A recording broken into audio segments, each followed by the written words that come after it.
कहानी की शुरुआत होती है भविष्य में, जब सूर्य की सतह पर हुए धमाकेदार विस्फोट की वजह से धरती की ओजोन लेयर पूरी तरह नष्ट हो गई और धरती पर किसी भी जीव का बच पाना लगभग नामुमकिन सा हो गया था। इस विस्फोट को सोलर फ्लेयर कहा जाता है। अब हालात इतने बुरे थे कि अगर कोई भी सीधी धूप में चला जाता तो वो जलने लगता। इस घटना के 15 साल बाद हम फिंच नाम के एक इंजीनियर को देखते हैं जो अपने रोबोट पार्टनर ड्यूई के साथ बाहर कुछ खाने का ढूंढ रहा था। सूरज की जानलेवा यूवी रेस से बचने के लिए उसने एक खास किस्म का सूट पहना था जो उसके पूरे शरीर को बचाता था रेडिएशन से, और साथ ही अगर रेडिएशन का स्तर और बढ़ने लगता तो उसे पहले ही बता देता कि कहीं छुप जाओ। खैर, फिंच कुछ गुनगुनाते हुए ड्यूई के साथ एक स्टोर में पहुंचा, जहां से उन्होंने डॉग फूड के साथ साथ बाकी सामान भी इकट्ठा किया। वहीं जमीन पर बहुत सारी लाशें पड़ी थी, पर उन्होंने इन्हें नजरअंदाज कर दिया। काम पूरा होने के बाद फिंच ने इस बिल्डिंग पर एक निशान लगा दिया ताकि अगली बार उसे याद रहे कि उसने इस बिल्डिंग को खाली कर दिया है। इसके बाद वो एक ट्रक में बैठ गया और नक्शे की मदद से एक सुनसान शहर में पहुंच गया जो चारों ओर से रेत से दबा हुआ था। वहाँ किसी इंसान का नामो निशान नहीं था, इसलिए फिंच गाड़ी को टक्कर मारकर रास्ता साफ करते हुए आगे बढ़ रहा था। तभी अचानक फिंच के सूट ने उसे सावधान किया कि आगे बहुत बड़ा तूफान आ रहा है, तो फिंच ने तेजी से वहाँ से भागने की कोशिश की। इसी हड़बड़ी में वो कुछ गाड़ियों से टकराता हुआ ऐन वक्त पर इस शहर से भाग निकला। कुछ ही देर में वो अपनी अंडरग्राउंड लैब में पहुंच गया। असल में ये जगह पहले उसी स्पेस एनर्जी कंपनी की थी जिसमें वो काम करता था। खैर, तूफान अब भी बहुत तेजी से उसकी ओर बढ़ रहा था, पर फिंच ड्यूई को खींचकर बिल्डिंग में पहुंच गया और इस तरह उसकी जान बाल बाल बची। आखिरकार सुरक्षित होने के बाद फिंच ने अपना सूट और ड्यूई को अच्छे से साफ किया। फिर जब वो खुद नहा रहा था तो जोर जोर से खांसने लगा। तब ये खुलासा होता है कि खतरनाक रेडिएशन की वजह से वो कुछ ही समय में मरने वाला है। खैर, सब कुछ अच्छे से साफ करने के बाद फिंच अपने छोटे से कमरे में पहुंचा। उसे देखते ही उसका कुत्ता गुडियर कूदता हुआ उसके पास आया और फिंच ने उसे खूब प्यार किया। फिर उसने अपने कुत्ते को खाना दिया जो वो लेकर आया था, पर फिंच ने खुद सिर्फ एक ड्रिंक पी क्योंकि उसके पास खाने को बहुत कम चीजें बची थी। बाद में वो फ्रिज में रखे पीच कैन की ओर तरसती हुई निगाहों से देखता रहा, लेकिन उसने जैसे तैसे खुद को रोका और इस कैन को एक खास मौके के लिए बचा लिया। इसके बाद फिंच अपने मेन प्रोजेक्ट के काम में जुट गया। असल में वो एक ह्यूमनॉइड रोबोट बना रहा था जो उसके मरने के बाद भी गुडियर का ख्याल रखे। फिंच के एक रोबोट ने लाइब्रेरी की सारी किताबें स्कैन कर दी, जिससे उनकी सारी जानकारी एक डेटाबेस में सेव हो गई और अब फिंच इसी डेटाबेस को ह्यूमनॉइड रोबोट के दिमाग में डालने वाला था। खैर, बीच बीच में वो थोड़ा ब्रेक लेकर अपने कुत्ते के साथ बॉल कैचिंग खेलता। फिर शाम को फिंच रेडिएशन पर एक किताब पढ़ रहा था तो वो काफी मायूस हो गया क्योंकि उसे एहसास हुआ कि अब उसके पास ज्यादा समय नहीं बचा। इसीलिए अब सोने की बजाय उसने अपने रोबोट पर ही काम करना जारी रखा। उसने सर तो लगभग बना दिया था, लेकिन बस आंखों की कमी थी। इसीलिए उसने डीन की आंखें निकाल ली और कहा कि बाद में तुम्हें नई आंखें लगा दूंगा। पर जैसे ही उसने अपने रोबोट को एक्टिवेट किया तो वो बोल तो नहीं पा रहा था, मगर सर हिलाकर फिंच के सवालों का जवाब दे रहा था। उसे देखकर फिंच बहुत ज्यादा खुश था, इसीलिए उसने फटाफट उसके बोलने की प्रॉब्लम भी ठीक कर दी। आखिरकार रोबोट बोलने लगा, जिसे देखकर उसका कुत्ता गुडियर थोड़ा डर गया और उस पर जोर जोर से भौंकने लगा। फिर रोबोट ने अपना नाम जेफ चुना और अपने मालिक फिंच को बताया कि डेटाबेस में जितनी चीजें आपने डाली थी वो सब मैं जानता हूँ। उसकी प्रोग्रामिंग के हिसाब से रोबोट को फिंच के सारे ऑर्डर्स मानने होंगे, जिसमें सबसे पहला था कि वो इंसानों को कोई नुकसान नहीं पहुँचाएगा। आखिरकार फिंच ने जेफ को समझाया कि तुम्हारा असली मकसद है मेरे मरने के बाद गुडियर का ख्याल रखना। तभी अचानक बिल्डिंग की बिजली चली गई। फिंच ने बाहर जाकर विंड टरबाइन फिर से चालू की और इधर जेफ ने गुडियर से बात करने की कोशिश की, मगर कुत्ते ने बस उसकी टांग पे पेशाब कर दिया और चलता बना। तभी अचानक फिंच को दूर से बहुत जबरदस्त तूफान आता दिखाई दिया, तो उसने जल्दी से अंदर भागकर जेफ को वेदर स्टेशन से कनेक्ट कर दिया। तब ये खुलासा होता है कि अगले 24 घंटे में 4 अलग अलग तूफान टकराकर एक बवंडर बना देंगे जो करीब 40 दिन चलेगा। इतने भयंकर बवंडर से बच निकलना बिल्कुल भी मुमकिन नहीं था, इसलिए फिंच ने जल्द से जल्द यहाँ से निकलने का फैसला किया। अंत में उसने अपना पीचेस का कैन खाया और अपनी नाक से बहते खून को नजरअंदाज करके उसने नक्शे में देखा कि बचने का आखिरी रास्ता यही हो सकता है। अब उन्हें पश्चिम दिशा में सैन फ्रांसिस्को शहर की ओर जाना होगा। इसके बाद फिंच ने जेफ की बॉडी को बनाने का काम पूरा किया और डेटा ट्रांसफर की स्पीड बढ़ा दी, लेकिन इसके बाद भी उसने हिसाब लगाया कि काम सिर्फ 72% ही हो पाएगा, मगर उसके पास ज्यादा समय नहीं था। आखिरकार उसने रोबोट का शरीर उसके सर से कनेक्ट कर दिया और जेफ खड़ा हो गया। फिर फिंच ने उसे चलना सिखाया, जिसे देखकर गुडियर और भौंकने लगा। जेफ 2-4 बार तो लड़खड़ा कर गिर गया। इसके बाद फिंच ने अपना सारा जरूरत का सामान बांध लिया। इधर आंखें न होने की वजह से ड्यूई बार बार चीजों से टकरा रहा था, इसलिए फिंच ने अपने सिक्योरिटी कैमरास का इस्तेमाल करके उसे नई आंखें दे दी। इसके बाद पूरी टीम आरवी में बैठकर निकल गई। रास्ते में उन्होंने देखा कि उनके आसपास के सारे इलाके रेगिस्तान में बदल चुके हैं। तब फिंच ने उन्हें धरती के सुनहरे दिनों के बारे में बताया, जब यहाँ सुंदर फूल और जानवर हुआ करते थे। तभी उसने देखा कि जेफ के सर में एक स्क्रू ढीला था, इसीलिए जब वो सब एक नए शहर में पहुँचे तो फिंच ने एक जगह रुककर उसकी मरम्मत कर दी। जब फिंच काम कर रहा था तो जेफ ने उसकी पोस्ट कार्ड कलेक्शन देखी। फिंच सैन फ्रांसिस्को के पोस्ट कार्ड को खास संभाल कर रखता था, क्योंकि ये उसे उसके किसी करीबी ने भेजा था। फिर जेफ ने कहा कि मुझे तो सिडनी का पोस्ट कार्ड बेहद पसंद आया और वो वहाँ पर जाना चाहता है, लेकिन बिना हवाई जहाज के वहाँ जाना मुमकिन ही नहीं है। तो आखिर में उसने कहा कि कोई नहीं, सैन फ्रांसिस्को भी बढ़िया ही है, वहीं पे घूम लेंगे। आखिरकार मरम्मत पूरी होने के बाद फिंच ने कहा कि अब वो खाने के लिए कुछ ढूंढने बाहर जाएगा। लेकिन जब ड्यूई को पता चला कि इस बार फिंच उसकी जगह जेफ को अपने साथ ले जा रहा है, तो ये सुनकर वो बहुत मायूस हो गया। खैर, जब वो सड़क पर निकले तो फिंच ने जेफ को सामान इकट्ठा करने के बारे में बताया और आखिरकार घूमते घुमाते वो एक मूवी थिएटर में पहुँचे। उसका दरवाजा एक मोटी जंजीर से बंधा हुआ था, मगर जेफ ने अपनी ताकत से बड़ी आसानी से इस दरवाजे को उखाड़ फेंका। फिर अंदर जाकर जेफ ने पहली बार शीशे में खुद को देखा तो वो बहुत खुश हुआ। उधर फिंच को एक पॉपकॉर्न का बैग मिल गया। उसने बाहर जाकर जेफ को दिखाया कि सूरज की किरणें इतनी तेज हैं कि सारे पॉपकॉर्न कुछ ही पलों में अपने आप भुन गए। लेकिन उसी समय उन्होंने देखा कि तूफान तेजी से उनकी ओर बढ़ रहा है। अब वो तुरंत आरवी में बैठ गए और शहर से भागे, मगर तूफान उन्हें अपनी चपेट में लेने ही वाला था। अब उनके पास आखिरी रास्ता यही था कि वो एक सुरक्षित ठिकाना ढूंढे। तब फिंच ने जेफ की मदद से आरवी को तारों से बांध दिया ताकि तूफान उसे उड़ा न ले जाए। फिंच अपनी बीमारी से काफी कमजोर हो चुका था, इसीलिए वो जल्दी ही थक गया। तब जेफ ने उसे वापस आरवी में भेज दिया और खुद जोरों शोरों से मेहनत करके काम पूरा किया। अंदर फिंच ने गुडियर को एक कैबिनेट के अंदर भेजा और फिर सारी खिड़कियों को जल्दी से ढककर जेफ को आवाज लगाई। जैसे ही जेफ ने आखिरी तार बांधा तो तूफान उनकी आरवी तक आ पहुंचा, लेकिन जेफ भी ऐन मौके पर अंदर घुस गया। तूफान के टकराते ही आरवी जोरों से हिलने लगी। फिंच और जेफ थोड़े घबराए हुए अंदर रुके हुए थे। बाहर सभी तारें एक एक करके टूटने लगी और आखिरकार सिर्फ एक तार बची थी। काफी देर तक आरवी हिलती रही और आखिर में तूफान चला गया, जिसके बाद वो सभी आरवी से बाहर आ गए। फिंच ने देखा कि आखिर में वही तार बचा था जिसे जेफ ने पूरी जी जान से लगाया था। खैर, इस तूफान ने उनके एक टायर को भी खराब कर दिया था, तो जेफ ने अपने हाथों से आरवी को उठा लिया ताकि फिंच आराम से टायर बदल सके।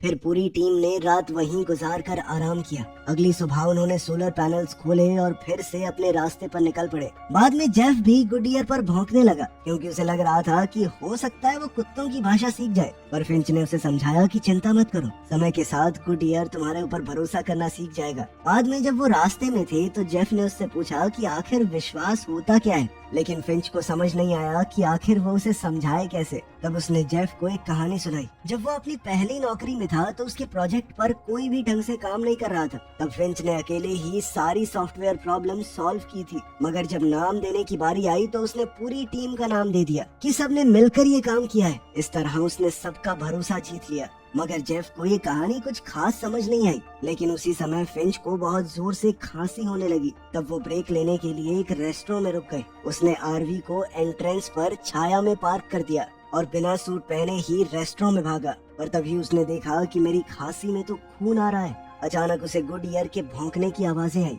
तो उसने देखा कि गुडियर जेफ के साथ बाहर आने को राजी नहीं था। तब फिंच खुद उसका पट्टा पकड़कर उसे रेस्टोरेंट में लेकर आया और जेफ से कहा कि तुम आरवी की रखवाली करो। इधर फिंच गुडियर के साथ खेल रहा था और वहीं जेफ ने ड्राइविंग सीट पे बैठ के गाने ऑन कर दिए और फिर आरवी को चलाने की कोशिश की, मगर तभी उसकी टक्कर एक गाड़ी से हो गई। उसका शोर सुनते ही फिंच तुरंत दौड़कर बाहर आया। उसे देखते ही गुडियर भी उसके पीछे आ गया। वो सूरज की किरणों में पैर रखने ही वाला था कि ऐन वक्त पर फिंच ने उसे रोक रोक दिया। अब फिंच ने जेफ को डांटा और आरवी को बड़े ध्यान से वापस पार्क करने को कहा, लेकिन इस बार गाड़ी की टक्कर रेस्टो से हो गई। तब फिंच ने गुस्से से भरकर धूप में अपना हाथ आगे किया और जेफ को दिखाया कि ध्यान से देखो कितनी बुरी तरह से जलता है ये। वो गुस्से में जेफ पर चिल्लाने लगा कि तुम्हारी एक गड़बड़ की वजह से गुडईयर मर सकता था। बहुत सोच समझकर हरकतें किया करो, तुम्हारा असली ध्यान सिर्फ गुडईयर के ऊपर होना चाहिए।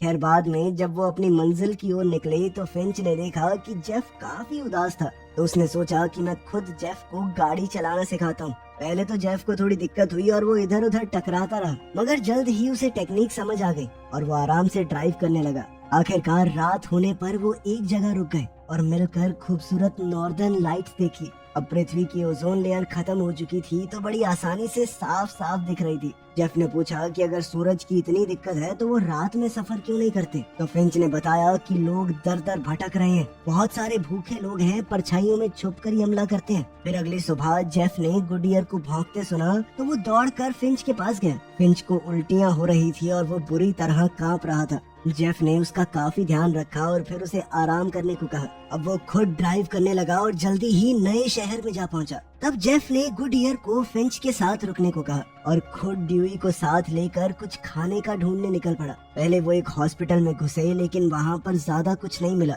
जेफ ने ड्यूई को दरवाजे पर रुकने को कहा और खुद सीढ़ियों से ऊपर चला गया, लेकिन उन दोनों ने ही ये नहीं देखा कि कोई अंधेरे से उन्हें देख रहा है। इधर जेफ को कुछ दवाइयाँ और एक जैकेट मिली जो उसने पहन ली। फिर उसे एक कैबिनेट मिला जिसमें जरूरत का काफी सामान था। वहीं नीचे ड्यूई को भी कुछ खाने को मिला, लेकिन जैसे ही वो उसकी तरफ बढ़ा तो एक जाल में फंसकर खत्म हो गया। उधर फिंच की आंख खुली तो उसने देखा कि उसके रोबोट वहाँ मौजूद नहीं थे। उसे एहसास हुआ कि वो मुसीबत में है, इसीलिए उसने कमजोरी की हालत में भी अपना सूट पहना और बाहर निकल पड़ा। कुछ ही पलों में वो ड्यूई तक पहुँच गया। उसकी ऐसी बुरी हालत फिंच से देखी नहीं गई, इसीलिए उसने ड्यूई का पावर बटन ऑफ कर दिया। उसी पल उसे किसी के आने की आवाज आई तो वो हमला करने के लिए तैयार हो गया, लेकिन वो कोई और नहीं बल्कि जेफ था। फिंच ने उसे खूब डांटा क्योंकि जेफ ने ध्यान नहीं दिया कि यहाँ पर जाल बिछाया गया है। अचानक उन्हें पास से शोर सुनाई दिया तो वो तुरंत भागने लगे। फिर सीढ़ियों पर फिंच बुरी तरह खांसने लगा और अपने घुटनों के बल गिर गया,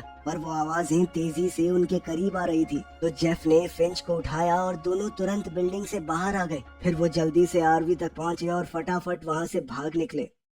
कुछ घंटों बाद जब रात हुई तो आखिरकार फिंच का ध्यान गया कि गाड़ी में कोई तो उनका पीछा कर रहा है। जेफ के पास नाइट विजन थी और वो अंधेरे में भी गाड़ी चला सकता था, इसीलिए उसने गाड़ी की सभी लाइटें बंद कर दी, मगर फिर भी वो गाड़ी उनके पीछे ही थी। फिर उन्होंने स्पीड बढ़ाने की कोशिश की, पर तभी फिंच की नजर सामने मौजूद अंडरपास पर पड़ी तो उसने ऐन वक्त पर स्टीयरिंग घुमाकर आरवी को सड़क से उतार दिया। जेफ ने फिंच को समझाया कि आरवी की हाइट अंडरपास से ज्यादा है, हम वहाँ फंस जाएंगे, मगर फिंच घबराहट में आरवी चलाता रहा ताकि वो उसे अंडरपास के नीचे छुपा सके। खैर जेफ की बात बिल्कुल सही निकली, मगर अब अंडरपास से टकराने की वजह से आरवी के छत पर लगे सोलर पैनल खराब हो गए। अब वो खराब हो ही गए थे तो जेफ ने पूरी ताकत से धक्का देकर आरवी को पूरी तरह अंडरपास के नीचे छुपा दिया। अब वो सब काफी डरे हुए थे और पीछे वाली गाड़ी के निकलने का इंतजार करने लगे। तब जेफ ने देखा कि फिंच खुद को बचाने के लिए एक बंदूक भी रखता है। खुशकिस्मती से वो गाड़ी चली गई और फिंच ने बाहर आकर आरवी में हुए नुकसान को देखा। वो खुद को कोसने लगा कि अब तो मैं इसकी मरम्मत भी नहीं कर सकता। वो समझ चुका था कि अब हम इस हालत में सैन फ्रांसिस्को नहीं पहुंच पाएंगे। तब जेफ ने उसे हौसला देने की कोशिश की, मगर फिंच ने गुस्से में अपना आपा खो दिया।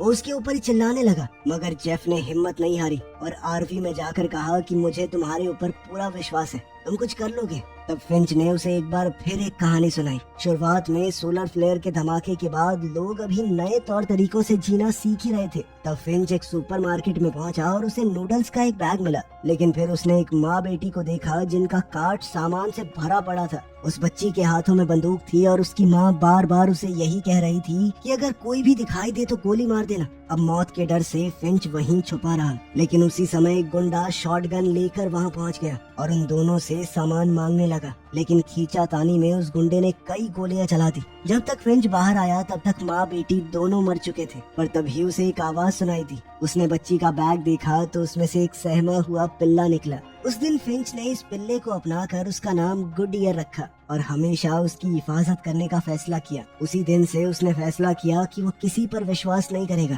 खैर फिर अगली सुबह फिंच आराम कर रहा था और जेफ आरवी चला रहा था। तब जेफ ने पोस्ट कार्ड चेक किए तो पता चला कि सैन फ्रांसिस्को वाला कार्ड फिंच के पिता ने साइन किया था और साथ ही बाकी पोस्ट कार्ड तो एकदम खाली थे। उसी पल अचानक कंप्यूटर ने सूचना दी कि यहाँ की यूवी रेज उतनी खतरनाक नहीं है और तभी अचानक एक तितली आरवी से टकरा गई। जेफ को कुछ भी समझ नहीं आया, इसीलिए उसने आरवी रोककर फिंच को उठाया। फिंच ने हैरान होकर अपना हाथ बाहर निकाला तो वो जला नहीं। ये देखते ही वो खुशी से झूम उठा और सूरज की धूप का मजा लेने बाहर आ गया। जब उसने आसपास तितलियां और एक फूल देखा तो उसकी खुशी का ठिकाना ही नहीं रहा। कई घंटे तक सफर करने के बाद उन्हें पास के इलाके में कई पेड़ पौधे दिखाई देने लगे। इस बात की खुशी मनाने के लिए फिंच ने अपना खास सूट पहना और आरवी रोककर सूरज की धूप में पिकनिक करने बैठ गया। तब जेफ ने कहा कि उसने कल रात उन सबको ब्रिज पर खड़े देखा था। ये सुनकर फिंच काफी खुश हुआ क्योंकि जेफ अब इंसानों की तरह सपने देखना सीख गया था। तब जेफ ने उससे पूछा कि तुमने पोस्ट कार्ड के बारे में झूठ क्यों कहा? तो फिंच ने उसे एक नई कहानी सुनाई। जब वो बच्चा था तो उसकी माँ ने उसे बताया कि तुम्हारे पिता की रगों में वाइकिंग्स का खून है। फिर फिंच ने जेफ को वाइकिंग फ्यूनरल की एक तस्वीर दिखाई। फिंच के पिता उसके पैदा होने से पहले ही चले गए थे क्योंकि वो एक इंजीनियर थे जो बड़े बड़े पुल बनाया करते थे और अपने काम के चलते उन्हें अलग अलग देशों में जाना पड़ता। फिंच ने कभी उनसे बात नहीं की, लेकिन फिर उसके 15वें जन्मदिन पर उसे एक पोस्ट कार्ड मिला। उसके पिता ने लिखा था कि एक दिन वो अपने बेटे से मिलना चाहेंगे और फिंच ने इसी खास मौके के लिए यह सूट खरीदा था। खैर बदकिस्मती से उसके बाद उसे अपने पिता की कोई खोज खबर नहीं मिली। ये कहानी जेफ को बड़ी दिलचस्प लगी। उसने कहा कि अगर हम जल्दी निकले तो 18 घंटों के अंदर अंदर गोल्डन गेट पहुंच सकते हैं। वहीं का पोस्ट कार्ड भेजा था ना तुम्हारे पापा ने। मगर फिंच ने उसे याद दिलाया कि उसकी हालत कैसी है, वो वहाँ तक पहुँच ही नहीं पाएगा, थोड़ी देर में मरने वाला है। फिर उसने एक बॉल फेंककर जेफ को गुडियर के साथ खेलना सिखाया। मगर जब जेफ ने बॉल फेंकी तो भी गुडियर वापस लाकर फिंच को ही देता था क्योंकि वो अभी भी जेफ पर विश्वास नहीं करता था। तभी अचानक फिंच की खांसी में बहुत सारा खून आने लगा। जेफ ने उसकी मदद करने की कोशिश की पर फिंच ने कहा कि तुम पहले ही मेरी बहुत मदद कर चुके हो। फिर उसने जेफ से हाथ मिलाया और उसे गले लगा लिया। आखिरकार फिंच आरवी में जाकर लेट गया और गुडियर उसके पास चला गया। जेफ बाहर ही रुककर सामान इकट्ठा कर रहा था, मगर जैसे ही सूरज डूबा उसे गुडियर के रोने की आवाज सुनाई थी और वो समझ गया कि फिंच मर चुका है। आखिरकार उसके सम्मान में जेफ और गुडियर ने उसे भी सूट के साथ ही जलाकर बिल्कुल वाइकिंग्स वाला फ्यूनरल दिया। पहले तो जेफ को समझ नहीं आ रहा था कि आखिर आगे क्या करना चाहिए, पर जल्द ही उसे याद आया कि उसने गुडियर की देखभाल का वादा किया है। उसने गुडियर को खाना खिलाया और फिर बॉल फेंकी तो गुडियर पहली बार बॉल वापस उसके पास ही लेकर आया। जल्द ही वो खेलते हुए एक दूसरे के दोस्त बन गए और गुडियर ने जेफ को गले भी लगा लिया। आखिरकार वो फिर से रास्ते पर निकल पड़े क्योंकि वो फिंच की मंजिल तक पहुंचना चाहते थे। अंत में जब वो सैन फ्रांसिस्को पहुंचे तो जेफ ने फिंच की याद में एक मेमोरियल बनाया और गुडियर के साथ गोल्डन गेट देखने गया। वहाँ की खूबसूरती देखकर उसकी आंखें खुली रह गई। साथ ही उसने वहाँ लोगों के मैसेजेस देखे जो उन्होंने अपने परिवार के लिए छोड़े थे। ये सब देखकर जेफ ने गुडियर से कहा कि उन्हें इन बचे हुए लोगों को ढूंढकर उनकी मदद करनी चाहिए। आखिरकार उसने एक पोस्ट कार्ड पर अपनी टीम की ड्राइंग बनाकर टांग दी और गुडियर के साथ एक नई जिंदगी की शुरुआत करने निकल पड़ा। इसी के साथ दोस्तों ये कहानी यहाँ पे खत्म हो जाती है। बाकी आप बताइए आपको कैसी लगी। मिलते हैं आपसे अगली वीडियो में। ध्यान रखिएगा अपना। Thanks for watching.